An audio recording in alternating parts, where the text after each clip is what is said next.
Welcome to winter. Well,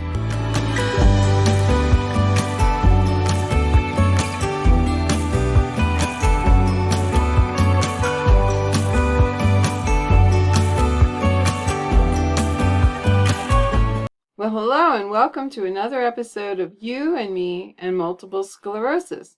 My name is Pam and I've been living with multiple sclerosis for nearly 38 years. And now we've had our first snow.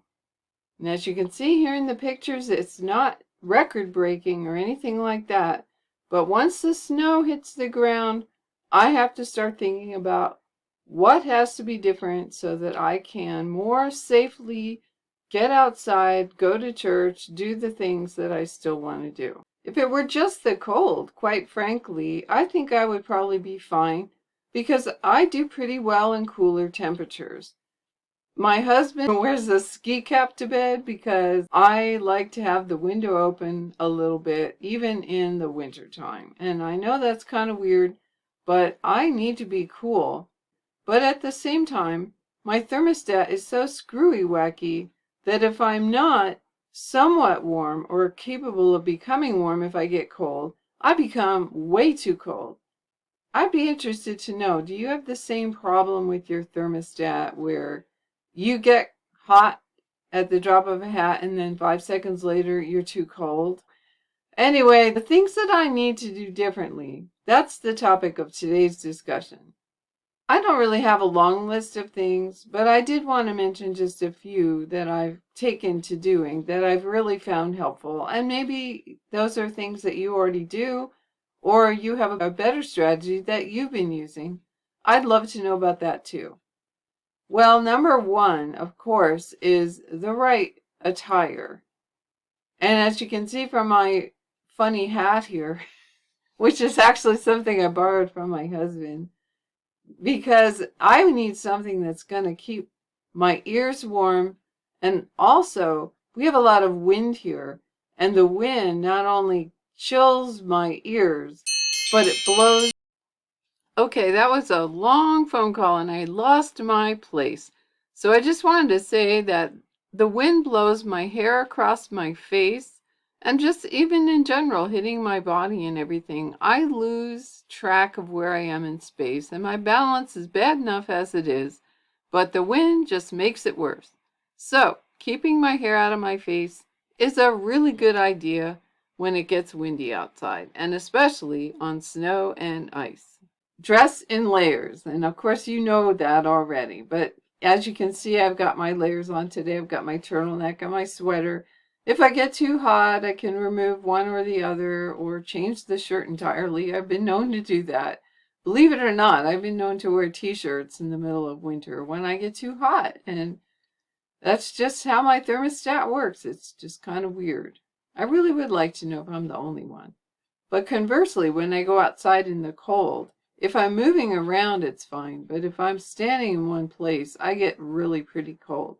So if you need long underwear or wool socks or whatever you need, get that all together so that when the snow comes, you're not surprised.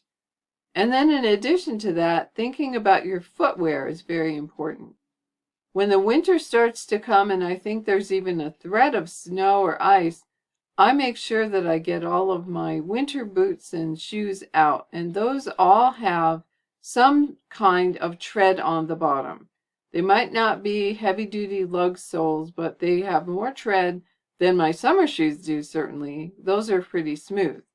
I also have a pair of what they call yak tracks. I guess that's a brand name, but they clip onto the bottoms of your shoes. So if you're really dealing with significant ice, it's not a bad idea to go ahead and put those on because you can always take them off when you get where you're going. If you go in someone's house wearing them, that you won't be friends with them for long. But out in the ice, they're a pretty good friend.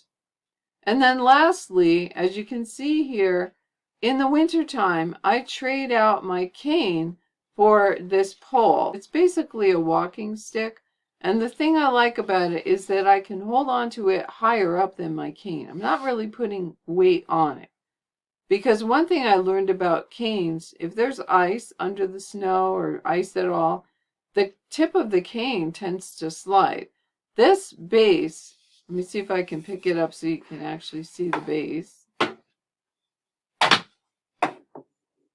Yeah, there you go. There's a picture of the base.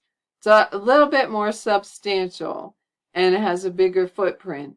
And that really can help on uneven terrain or ice or a mix of ice and snow. The other thing you can do if you really like your cane and you don't want to give it up, there are other options for the tips of your cane. You can take off the tip that you use during the good weather, and I've seen at least two that I can think of right offhand. There's one that's kind of like spreads out in 4 directions to give it more of a base, and this kind will even stand up by itself. The other one is more of a spike, so that if you're dealing with a lot of ice or slush or whatever, you can use the cane in that way. Once again, once you get inside, people would not be your friend if you tried leaning on that cane with that spike on the bottom of it. So just be warned. Of course, if there are some people you want to knock off your friends list, don't say I told you so, though. But since it's going to be like this for the next few months if you live in the Northern Hemisphere, you might as well think through how to deal with snow. And this is what I've come to, and this is what's been working for me.